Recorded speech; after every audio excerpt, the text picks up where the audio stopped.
नमस्कार जी, जय श्री राम सभी हिंदू प्रेमियों को, सभी धर्मावलंबियों को।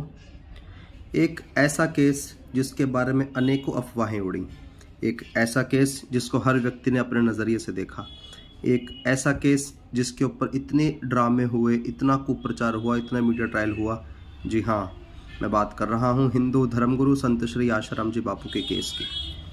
आशाराम बापू जी का केस इतने उतार चढ़ाव के बीच से गुजरा है, इतने मीडिया ट्रायल, इतने झूठे प्रोपेगेंडा तैयार करके की गई बापू जी के ऊपर स्टोरीज, इन सब से गुजरता हुआ 2013 से चलता हुआ ये केस 2018 25 अप्रैल को परम पूज्य संत श्री आशाराम जी बापू की सजा के साथ खत्म होता है सेशन कोर्ट जोधपुर में।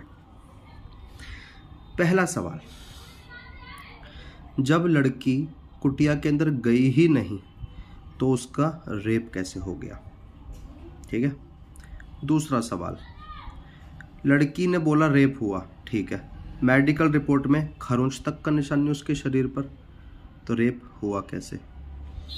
तीसरा सवाल, लड़की रहने वाली शाहजहाँपुर उत्तर प्रदेश की, पढ़ाई करती थी मध्य प्रदेश छिंदवाड़ा में, आरोप लगाया जोधपुर में, एफआईआर दर्ज करवाई दिल्ली के अंदर। इतना समय खराब क्यों किया यदि तुम्हारे साथ रेप हुआ था तो? चौथा सवाल, क्या पॉक्सो की धारा, पॉक्सो कानून सिर्फ आशाराम बापू जी के लिए बनाया गया था? ये सवाल मैं इसलिए पूछ रहा हूँ क्योंकि इससे पहले बापू जी के ऊपर कई झूठे मुकदमे लगाने की कोशिश की। अमृत प्रजापति था, उसने तो अपनी बीवी को बुर्का पहना के खड़ा कर दिया था कि बापू जी ने मेरा रेप किया है। कई बलात्कार के आरोप लगाने की कोशिश की, सब कुछ करने की कोशिश किया, डकैती के और नर बलि देने के कई आरोप लगाए, पर सभी आरोपों से आज तक पूज्य बापू जी को क्लीन चिट मिलती आई है।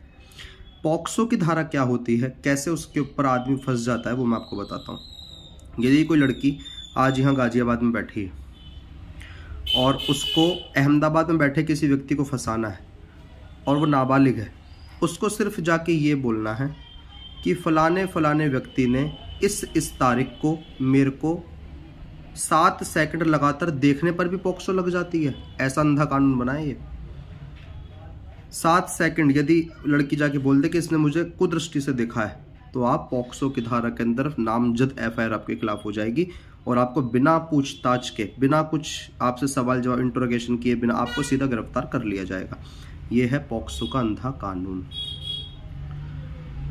जब इतने अंधे कानून देश में बनाए जाएंगे तो बापू जी जैसे प्रतिष्ठित लोगों के खिलाफ तो फर्जी मुकदमे दर्ज होना लाजमी है। कितने फर्जी मुकदमे ऐसे दर्ज हुए हैं आज तक हमारे देश के अंदर जिसमें कि 20-20 साल बाद लोगों को इंसाफ मिलता है, परंतु तब तक उनका घर परिवार उजड़ चुका होता है। मैं देश की न्याय प्रणाली और देश की न्याय प्रणाली को चलाने वाले तंत्र को अपनी तरफ से, पूज्य बापू जी के करोड़ों साधकों की तरफ से सुझाव देना चाहता हूँ। क्या आपका तंत्र इतना कमज़ोर है कि निर्दोष को न्याय नहीं दिलवा पा रहा?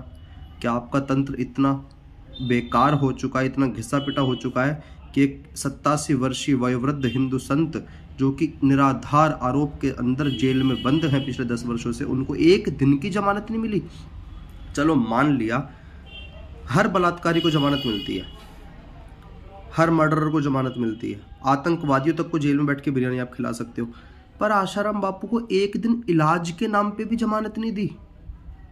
तो ये पक्षपातपूर्ण रवैया, पक्षपातपूर्ण फैसले हमारे देश की अदालतें कब तक लेती रहेंगी बापू जी के प्रति? ये मेरा सवाल है। इतना अंधा कानून, इतना दोगला कानून। अब आप ये सोचो, जब आशाराम बापू जैसे व्यक्तित्व इस केस में फंस सकते हैं तो आपकी और मेरी तो औकात ही क्या है। जब ऐसे अंधे कानून बनाए जाएंगे तो आप और हम फंस जाएं, इसमें कोई दो राय नहीं है। इसलिए अपनी सुरक्षा अपने हाथ है, जितना आपको सुरक्षित कर सको कर लीजिए। हरिओम, जय श्री राम।